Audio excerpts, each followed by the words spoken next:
Hey everyone, wanted to show you guys a quick video of an awesome install that Friend's Drain Guy did at our house. In years past, we've had our downspouts terminated right here. We just did it ourselves.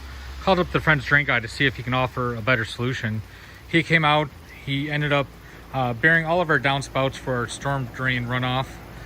So like I mentioned in the past, all the water would just pool down here. This spot was basically completely unusable just because water from the whole side of the house came down, even up here. It came down and just terminated in the grass right here. So what he did, he buried it. And again, this was only a few weeks ago, so if you talk about a quality install, you can see here the grass is already starting to grow right back in. You could barely tell that these guys were out here. But what he ended up doing is we had a storm drain right here, so they have all the water coming from this whole side of the house and over there. It gets connected right here, here, and here, running underneath the brick pavers, connected here, running down here. And this is just music to my eyes and ears.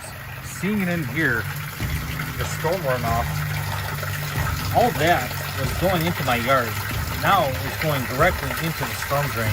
You cannot beat that, not at all. Worth every penny.